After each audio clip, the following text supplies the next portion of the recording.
All right, everybody, welcome back. Final event of the season is here. We're headed to the St. Lawrence to end things as we have the last few seasons. Hope everybody's enjoyed the videos this year and enjoyed playing along in the group on Bassmaster Fantasy. I guess before we get started, a couple things. Let me grab these. Kiss the Chromiums. Those will go out to the winners of Fantasy Fishing and Drain the Lake after this last event. I will email you through Bassmaster. So if you do end up winning, congratulations ahead of time. Look for an email from me. It'll come from my personal email, and we'll get those sent out to you. They are right-handed. I had an opportunity to order them ahead of time because there was a 2-for-1 deal I could get. Hopefully it works out for guys that use right-handed reels. Anyway, before we dive in, I did have a question on the last video about the predictor, and so I thought I'd just touch on that real quick in this one. The predictor at Champlain was the exact same team as me, so it had 1,182 points. Pretty good tournament. Overall, season score 9,240 points would put it in 26th out of 255 members in the LJM group. So not bad. Pretty hit or miss. The big miss was Toledo Bend, the very first event of the season. 587 points, just a total bomb. And that's for a couple of reasons. Number one is there are several inputs in there that are, I don't know what you'd call them, momentum-based, essentially, Angler of the Year, recent tournaments, stuff like that. And so the first tournament of the year, they don't have those. And then also, I have only used Bassmaster Elite events for results. And so I didn't use the Bass Open from just last year at Toledo Bend, and that one ended up being fairly predictive on that event. So, plus there were a few other little things that I tweaked after that event. Since then, it has averaged about 1,081 points. It's had been over 1,100 several times. The high was 1,255 at the Harris chain, where it picked the winner in that one, as well as Lester at 12th, Cox in 15th, Hamner at 26th, so pretty good tournament.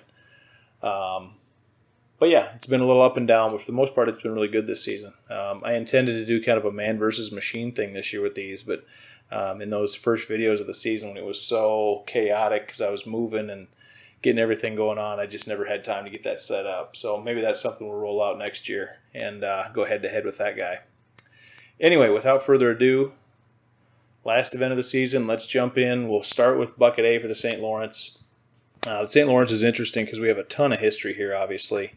I think they've been here at least 6 years in a row. I can't remember if we came here in 17 or not. But so we got a lot of historical data on this one. Some of the craziest predictor scores I've ever seen in this one, too. So kicking it off in Bucket A, a lot of good options. Cooper Gallant's in this one, another Ontario guy, kind of like some of those other guys that have done really well here. He was 18th last year. In his first time here, wouldn't be shocked if he does improves on that. Fairly significantly even, but we'll see, I guess. Justin Hamner, 8th a year ago. He's fishing really well, obviously. Jay Zakurat, 24th a year ago. First place the year before, so he has a win here.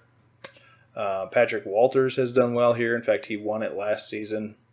Zaldane has done well here, and he's coming off a really nice tournament there at Champlain, so good to see him with a little momentum going. He was 9th, 11th, 59th, 4th, and 13th in the last 5. So some good recent history here outside that 2021 tournament for whatever reason there. Couple rookies I looked at in this one. Trey McKinney obviously is still up there. Probably out of the ALY race unless things get really crazy here. But he's fishing really well this year, obviously, so wouldn't be shocked if he did well. He was in the Open, I can't remember what year that was, 22 maybe. The last Open he fished here, he was like 80th, so really struggled. So be interesting to see if that's indicative of anything. In that same Open, JT Tompkins was, I believe, 12th. I don't have that in front of me, but he had a really nice finish in that one. Actually, I think he was 7th now that I think about it. So he'd be a good option. Ultimately in this bucket, though, pick C. Johnston and don't look back, whether that's Chris or Corey. The domination from those two in this event is absolutely nuts to me.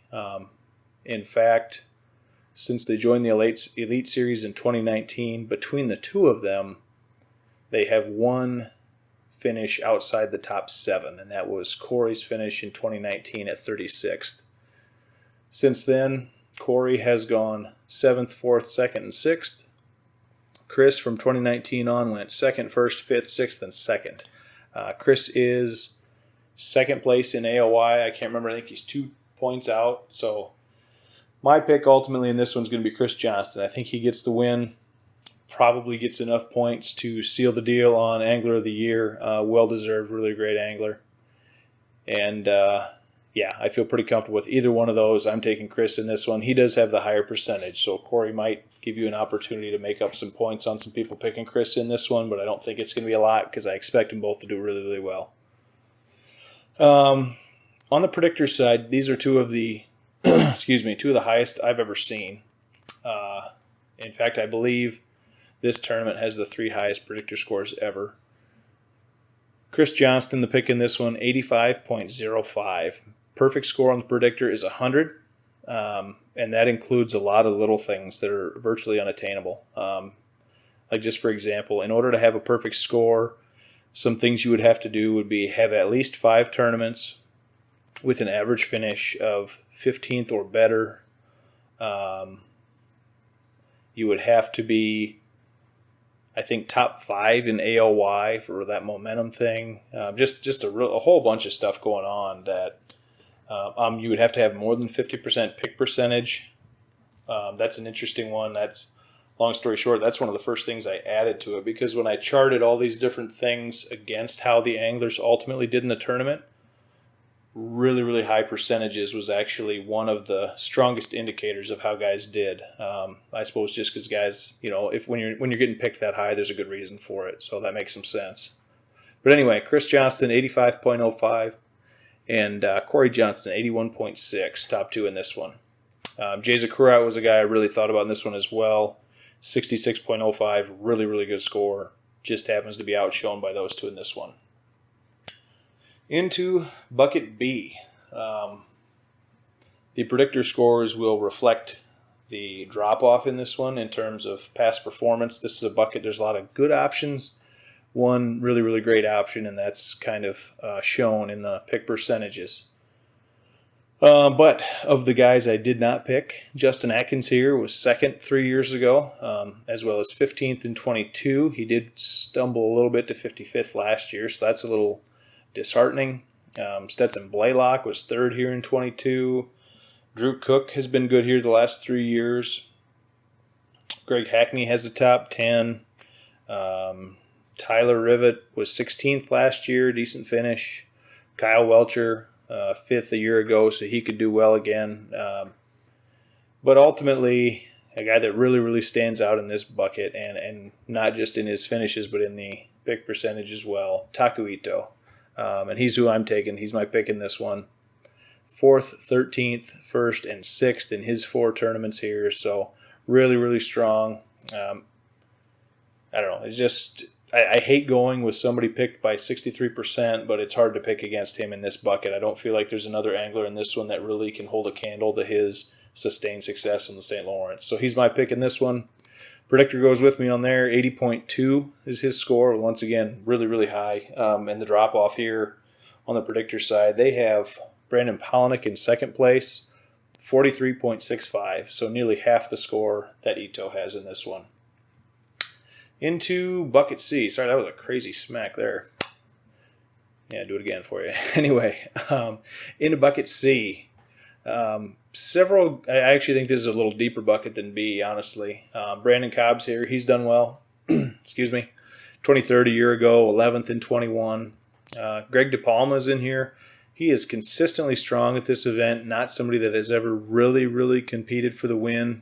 He was 8th back in 2019. He's at a 17th, a 39th, a 21st, and a 54th. 21st a year ago. I think I said those out of order. So he's been always good, not great, but certainly somebody that's got a strong history here. Fighter's in this one. He's got a couple nice finishes, although the last 2 have been a little bit down. Last year was 82nd. That was really disappointing. But he did come back with a little better finish at Champlain, so maybe he's turning things around. Jeff Gustafson here. If it wouldn't have been for his 51st place last year, he'd probably be the pick that I made in this one. Prior to that, he was 12th, 12th, 18th, and 23rd. So some really nice finishes. That 51st is a little bit concerning to me. Jonathan Kelly's here. He's never really put this tournament, this St. Lawrence tournament together. He's 78th and 53rd. He's a northeastern guy, familiar with the water. I don't know what he's struggled with to get things going here, but would not shock me if the light switch went on for him at this one. Shane LaHue and Brock Mosley both in this one have top 10s. Luke Palmer's been good the last couple. So some good options. Matty Wong was 9th a year ago. Ultimately for me it came down to the two guys, Kiyoya Fujita and Austin Felix. Fujita has only fished here once. Understandably has a high pick percentage because he was third in his only attempt here. Had a little better finish at Champlain again, a lot better finish than he has been. Maybe getting things going again. I would expect him to do well. This just really sets up for how he likes to fish. But ultimately, I'm going to go with a guy with a little longer track record here and a little lower pick percentage, Austin Felix. In his 4 tournaments here since joining Bass, he is 25th, 10th, 11th, and 19th. So good, strong history here. Hasn't had one of those real stinkers that a few other people have had. Coming off a nice event at Champlain again. So I look for Austin Felix to do well in this one and hopefully carry me. I did not mention, let me check where I'm at. I am 174th overall. I think I'm 4th in our group, so out of 255 guys. So not a huge group, but we obviously have some good scores in there. So, 190, what did I say, 174th? So I need to make up quite a bit of ground on this last one. I'm going to have a really good tournament, and I'm hoping for a few things to go right. Into bucket D. Not as deep, couple decent options. Paul Mueller's pretty up and down in this one. His highs are really high, his lows are really low. He has gone 45th, 2nd, 92nd, 5th, and 30th in the last 5. So make of that what you will. Those silly little patterns always jump out to me. He is due for a top 5 finish. So if you want to go based on that, go ahead.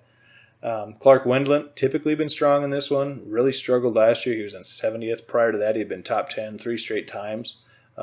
He was an angler I really thought about. Bill Owen's got a top 10 here. Keith Combs has a top 10 here, although that was 5 years ago. Ultimately, for me, I'm taking Kenta Kaimura. He is the pick percentage leader, a little bit ahead of Paul Mueller. I just like he's got a little more consistency to him than some of the other guys in this one. That up and down stuff scares me because that's an angler that really, I don't know what he's going to do. And things happen in bass fishing. You never know. Chris Johnston could come out and get 100th. It's just a guy with a track record like that I don't expect to. And so these guys that have consistent good finishes, I trust a little more. Kaimura was 7th and 18th in the last 2, so I expect him to do well again. On the predictor side, 46.4 for him and a 33.9 for Clark Wendlandt, your top 2 there.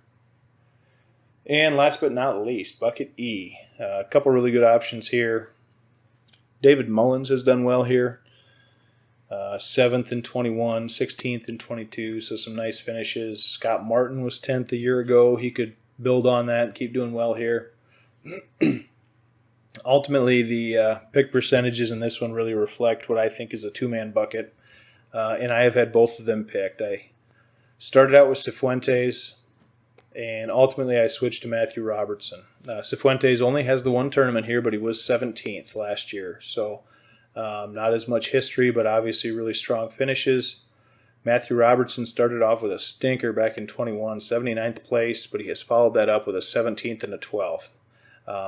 Coming off a really nice tournament. Really, both these guys are at Champlain. Both fish pretty well. So, ultimately, I took Matthew Robertson in this one. Hopefully that one doesn't bite me, but I do expect him to do well. He's got a little mojo going from Champlain, and he's done well the last 2 times here. So hopefully he can finish things off and bump himself up on that ALY list. On the predictor side for bucket E, 43.25 is Cifuentes' score. He leads this bucket. Second place, Robertson, 39.15. So pretty close, but they give the edge to Cifuentes in this one. And with that, that'll do it. That'll be my final pick for the 2024 Bassmaster Elite season. Thank you, everybody, for following along. Once again, if you end up in first place, congratulations ahead of time. I will reach out to you by email after the tournament. Other than that, thank you so much for following along, and we will see you next year.